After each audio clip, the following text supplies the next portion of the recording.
The Flames fall short of the playoffs in Game 81 as the focus now shifts towards the future. Hey everyone, welcome into Hot Topics. This episode brought to you by ProStars Plumbing and Heating, Calgary's first choice when it comes to plumbing and heating. Rob Wong, joined alongside by Postmedia Calgary Flames writers Wes Gilbertson and Danny Austin.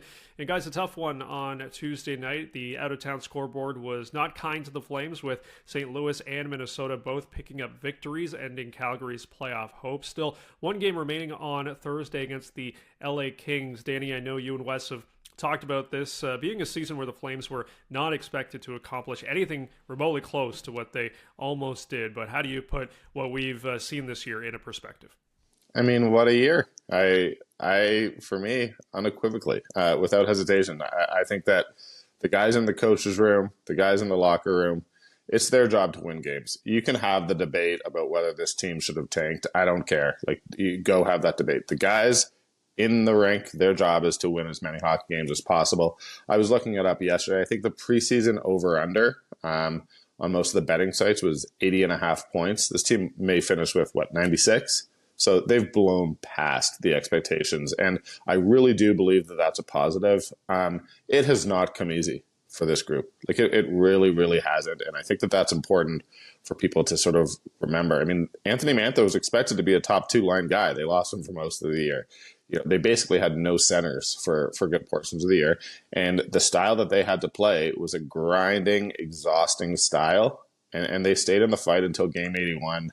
And I don't know, for the people who are going to stomp their feet and say it's a failure because they didn't make the playoffs, you're completely missing the context. And frankly, I think you're missing the joy of watching sports, because it's been a lot of fun over the last couple months, and this team has given fans a lot to cheer for, and I think it deserves to be celebrated. Yeah, I don't know how much more you could have squeezed out of the 24-25 Flames. Like, we'll go back and, look at nights where you let a point get away, or maybe you'd let 2 points get away. But really, were you getting more out of this group? I don't think so. And just like Danny said, I think the players and coaching staff deserve a ton of credit. Like, this was supposed to be a doormat team in the NHL, and yet we watched them fight up to game 81 with a reasonable chance of making the playoffs. And it's not like they backed out of the wild card race. Like, if we weren't sitting here today sort of dissecting a historic win streak by the St. Louis Blues, there'd be a good chance that the Flames would be in a playoff spot. They've collected points in their past 7 games in those sort of must-win moments. And so, certainly, and I know we'll get to this in a minute, General Manager Craig Conroy and his hockey ops staff can't be fooled into thinking that this is a finished product. There's holes to fill. They need a center. They need a top 4 defenseman. This isn't, okay, forget everything we said in the preseason. It's smooth sailing from here. And yet I think they just deserve a ton of credit for what they've shown, and I guess maybe the culture that they've developed in the past 6 months or so. So when you have a season like this, Wes, you're going to have some really good moments along the way, whether it's Nazem Kadri setting a career high in goals. You've got an incredible season from Dustin Wolf in the Calder Trophy conversation. But what are some of your favorite moments from the Flames this year? When you sent the list of topics, Rob, I was thinking about this. The moment I keep going back to is in Vancouver in 2019 at the very end of the NHL draft, when I was sitting there in the media riser and kind of shaken awake in some ways by this roar from the crowd for the 200 and something overall pick, Dustin Wolf. And when you asked about moments from this season, like, I think back to that mid-January game in Winnipeg, which was arguably the best we saw from Dustin Wolf. But I think my sort of overarching Flames moment for 24-25 is going to be the emergence of Dustin Wolf, a guy who has legitimate star power between the pipes. Like, we've chopped this thing up every season going back forever. And the big question that I'd be writing about 2 or 3 days after the Flames get eliminated is, how are they going to find a starting goalie? Who's the starting goalie? Well, I can actually scratch that off the template list this year, because we know who the goalie's going to be at the Saddle Dome. And I think what we learned this season is he's going to be a really good one. It's funny how two people who work together as closely as Wes and I do can read a question and just think it was asking different things. I liked when Nazem Kadri jumped over a guy and did a 360. I thought that was really cool. Wes went much more intelligent than I did.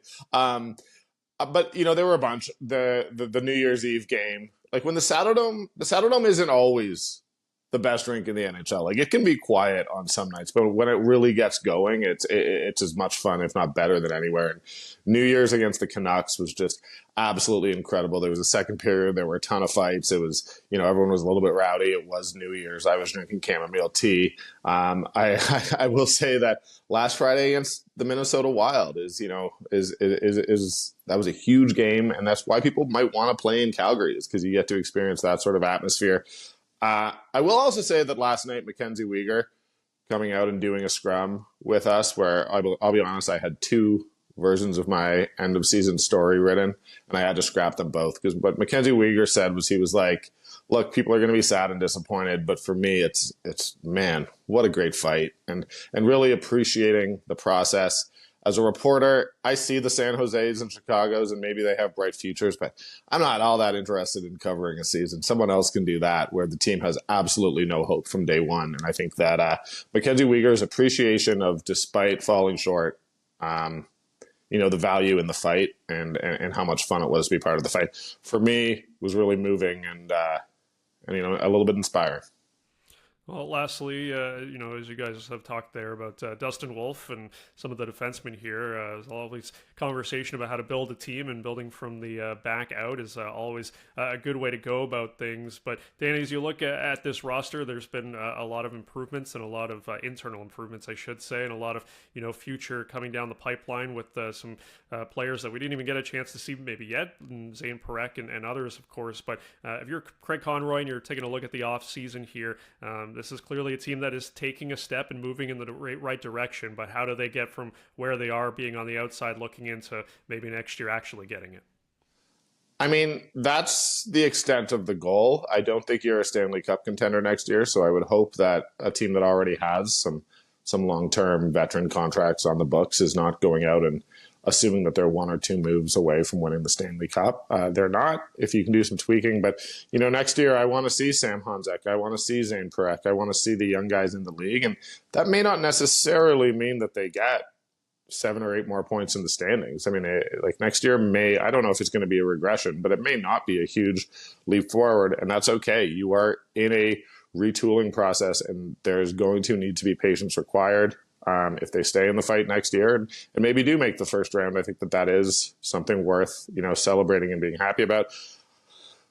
They do need young centers, and they do need some speed in the lineup. I think those are the two things. In the draft, they're going to have a pick in the middle of the first round, and you got to go with the best player available. But I really hope that best player available is a center. It's an area where, when Wes and I would look at who they might call up at certain points in the year, there was just really nobody.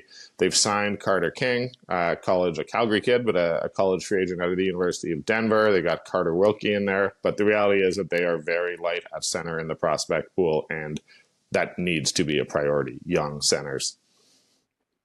Yeah, I think the only thing I disagree with that Danny just said is that it's not a best player available approach for the Flames at this draft. They have two. They're going to go in with 2 first-round picks. They acquired one from the New Jersey Devils in the Jacob Markstrom deal. No matter which one they give to the Montreal Canadiens, they'll still have a second pick. And I wouldn't be surprised to see them select 2 centers, because that is what they need. It's a glaring hole in the pipeline, whether it's right-handed, left-handed. I mean, Morgan Frost adds some talent up the middle, but he scored his first goal in 25 games last night. And so he's not a guy that you're relying on as a top of the lineup. And so the center, as Danny laid out, the search for a center is so crucial for this Flames team. I'd just add one more thing, and that's the biggest offseason debate at the Saddle Dome is going to be what to do about Rasmus Andersson, who either needs to be extended or traded. Rasmus Andersson has the 3rd worst plus minus now in the NHL this season, and yet I think it would be crazy to try to make the argument that the Flames would be better off without him.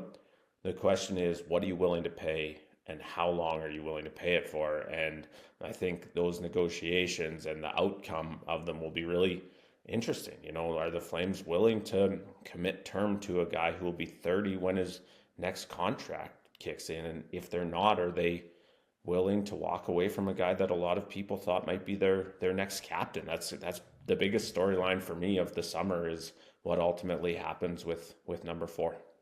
Well, it was an exciting season. It's bound to be an exciting offseason as well. A lot of optimism surrounding this team heading into next year. But still, like I said, one game left to play against the LA Kings. We'll see how it all wraps up. As always, leave your thoughts in the comments section below. For Wes Gilbertson and Danny Austin, I'm Rob Wong. Thanks for watching, and we'll talk to you next time.